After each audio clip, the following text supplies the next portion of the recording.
जीवन में सीखने के लिए बहुत ज़रूरी चीज़ है ये सीखना कि मुझे रिजेक्ट किया जा सकता है। रिजेक्शन को सीखना बहुत ज़रूरी है। मैं तो कहता हूँ बच्चों से भी जो मेरे आसपास हैं कि एक बार रिजेक्शन मिलना बहुत ज़रूरी है भाई। तुम किसी भी लट्टू बने बने घूमो, उसको बोलो और वो कहे कि I am not interested in you, ये झेलना बहुत ज़रूरी है।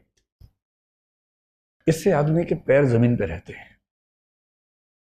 लेकिन इस वजह से रिजेक्ट मत करना दूसरों को कि मैं तो सिखा रही हूँ, मैं तो सिखा रहा हूँ, ऐसे नहीं है। वो तो अपना फैसला अपने हिसाब से करना चाहिए। लेकिन रिजेक्शन का दर्द, और उस दर्द को अब जैसे किसी ने रिजेक्ट किया, आपके पास तीन तरीके हैं।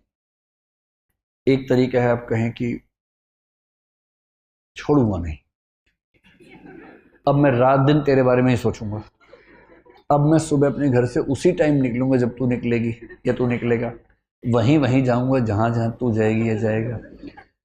मैं तेरा बॉडीगार्ड हूं अब से, सुबह तेरे पीछे पीछे आऊंगा, शाम तक पीछे पीछे घूमूंगा, क्योंकि मैं बेरोजगार हूं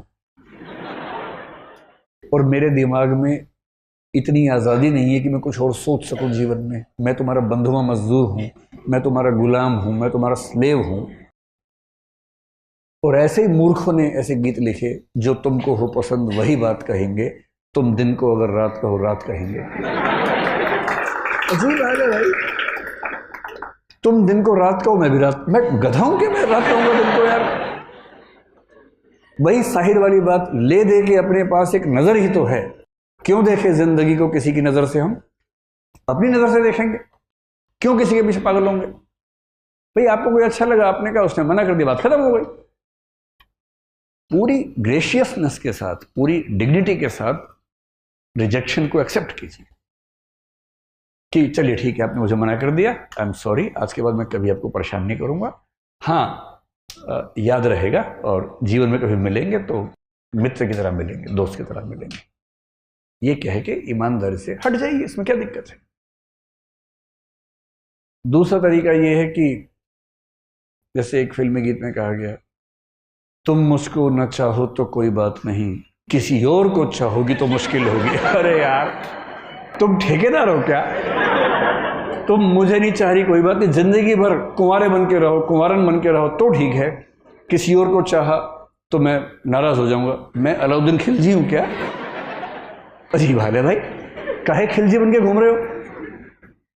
इससे अच्छा क्या है, चलिए कभी आप किसी और के साथ होंगे तो मैं बधाई देने के लिए आऊंगा। अगर आप सच में उससे प्रेम करते हैं, आप तो दरअसल खुद से प्रेम कर रहे थे, आप अपनी ईगो से बाहर निकल नहीं सकते।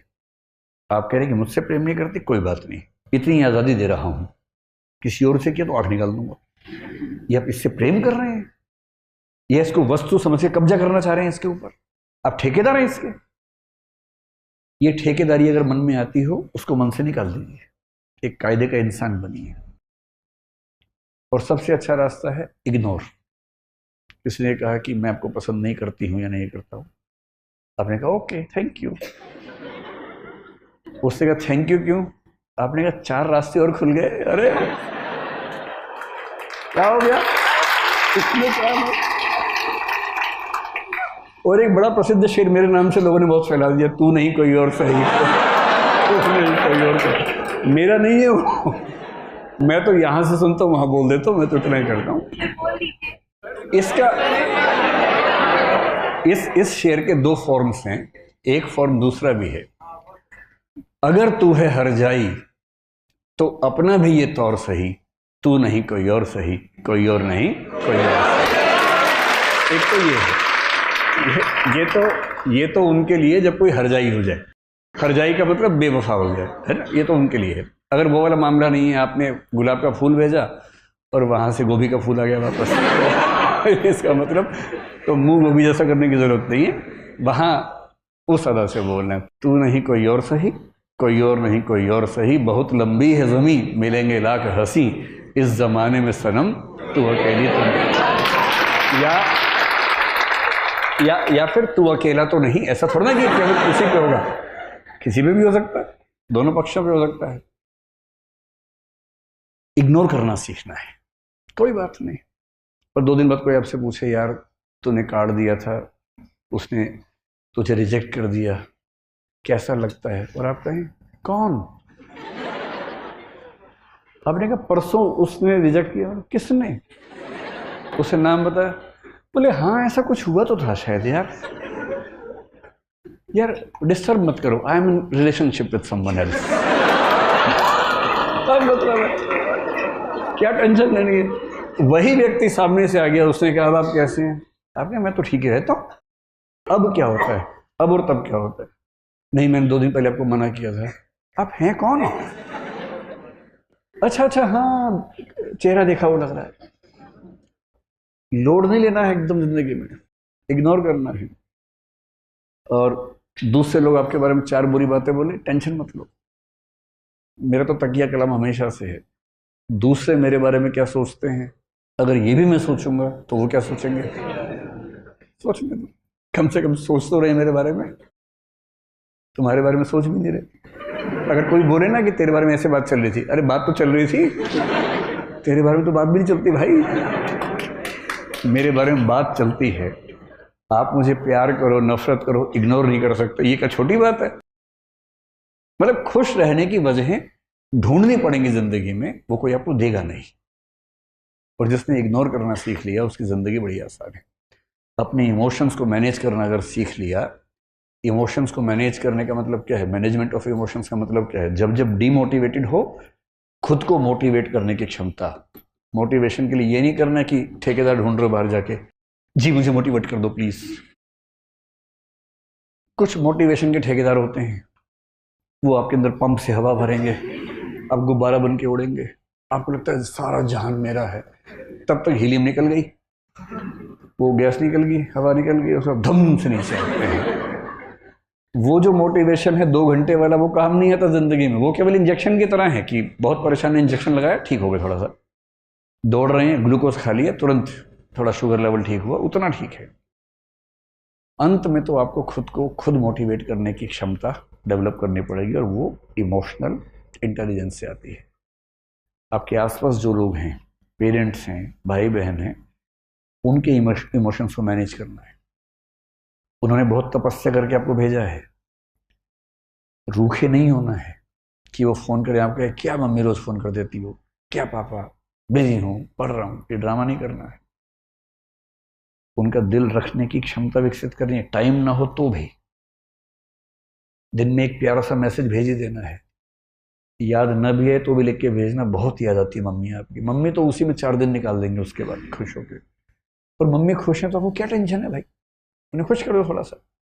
भाई बहन है, हफ्ते में और बात कर लीजिए, कह दीजिए कि यार यहाँ बहुत लोग हैं पर जो मजा तेरे साथ आता था ना यार वो नहीं आता। ये सब बातें बहुत जरूरी है जीवन में, ताकि आपके जो संबंध हैं, इमोशंस हैं, वो ठीक रहें, वो भी आपके प्रति अच्छा महसूस करें, और आप भी एक अच्छी फीलिंग रहे कि आप कनेक्टेड हैं। एक संसार आपके पास है जो आपकी चिंता करता है। और यदि आप इन सब चीज़ों को मैनेज कर पाएंगे, देखिए नरेंद्र मोदी हों, अरविंद केजरीवाल हों, या जो भी सफल लोग हैं, या महात्मा गांधी हो मान लीजिए, अगर कोई मुझसे पूछे कि ये लोग सफल क्यों हुए इतना ज़्यादा, ईमानदारी से बताइए। महात्मा गांधी, नरेंद्र मोदी, अरविंद केजरीवाल और प्रसिद्ध नेता ममता बनर्जी मान लीजिए, अगर इन सबको हम कैट के टेस्ट में बिठाएं, मैनेजमेंट का जो होता है ना, कैट सुना होगा आपने, क्या गारंटी है कि इनका स्कोर बहुत ऊंचा आएगा? शायद ना आए। अरविंद केजरीवाल क्योंकि इंजीनियर हैं, शायद थोड़ा सा ऊंचा आ जाए क्योंकि उनके बैकग्राउंड वो है। लेकिन बहुत सारे नेता हैं जो ऐसा नहीं लेके आएंगे। महेंद्र सिंह धोनी का शायद नहीं आएगा, मेसी का नहीं आएगा, शायद लायनल मेसी का नहीं आएगा। पर ये लोग सफल तो है ना बहुत ज्यादा। इन व्यक्तियों की सफलता का सबसे बड़ा कारण मुख्य रूप से महात्मा गांधी हैं, मोदी जी हैं, केजरीवाल जी हैं, ये सब जो हैं, उनके अंदर ये क्षमता बहुत ज्यादा है कि वो समाज के इमोशंस को समझना, उसको अपने हिसाब से रेगुलेट कर पाना, इस क्षमता से भरे हुए लोग हैं। उन्हें पता है कि मंच पर क्या बोलने से पूरी भीड़ उनके पक्ष में खड़ी हो जाएगी। क्या पहनूं, किसी इलाके में जाके वैसी वेशभूषा पहन लेना, ये ऐसे नहीं होता है। ये महसूस करवाना कि हम और आप एक ही हैं। मतलब डोनाल्ड ट्रंप भारत में आके नमस्ते सबको बोल रहे थे। क्यों बोल रहे थे नमस्ते? विवेकानंद का नाम उनसे नहीं बोला गया, लेकिन कोशिश की, भरपूर कोशिश की बोलने की। क्यों कर रहे थे सब? ताकि यहाँ के लोगों को लगे कि ये आदमी हमसे जुड़ा हुआ है, ये कनेक्ट है। क्यों व्हाइट हाउस में दिवाली मना रहे हैं आजकल? ताकि वो कनेक्ट महसूस हो। और अब डीएम बनने के बाद और ये लोग पीएम सीएम बनने के बाद एक आदमी 140 करोड़ से कैसे कनेक्ट करेगा?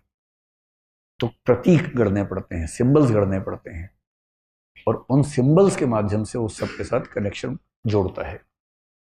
महात्मा गांधी को क्या जरूरत थी ये कहने की कि मैं शरीर के ऊपरी हिस्से पर वस्त्र नहीं पहनूंगा? आपने उनकी जितनी तस्वीरें देखी होंगी केवल धोती में देखा होगा। क्यों?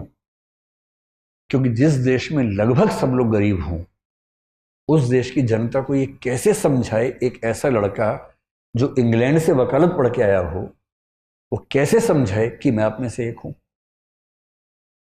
और उसने कहा कि मैं कपड़े उतने ही पहनूंगा जितने इस देश का आम आदमी पहन सकता है। ये इमोशनल इंटेलिजेंस का चरम उदाहरण है। नमक का सत्याग्रह क्यों किया? मिर्च का क्यों नहीं किया? खरबूजे का क्यों नहीं किया? या केसर का क्यों नहीं किया? क्योंकि नमक वो चीज है जो हर इंसान को चाहिए, सबसे बेसिक नीड है, और जो नमक पे बात कर सकता है उससे हर व्यक्ति कनेक्ट करेगा। और जो कहे कि मैं ब्रोकली आंदोलन करूंगा, ब्रोकली मूवमेंट करूंगा, उससे कुछ अमीर रईस लोग, सुपर मध्य वर्ग के लोग शायद कनेक्ट कर पाए, बाकी सोचेंगे ये होता क्या है भाई। मैलांचल उपन्यास में जब स्वाधीनता आंदोलन पढ़ते हैं बहुत मजेदार सीन चलता है। तो वहां चल रहा है गांधी जी जिंदाबाद, और गांव के लोग समझ नहीं पा रहे जिंदाबाद क्या होता है। एक बोल रहे जिंदा बाघ है, बाघ, जिंदा बाघ, नेहरू जी जिंदा बाघ हैं, गांधी जी जिंदा बाघ हैं, जिंदा बाघ हैं। अब आपके मुहावरे गांव में कैसे पहुंच रहे हैं? आप जिंदाबाद कर रहे हैं, वहां जिंदाबाद समझ रहे हैं।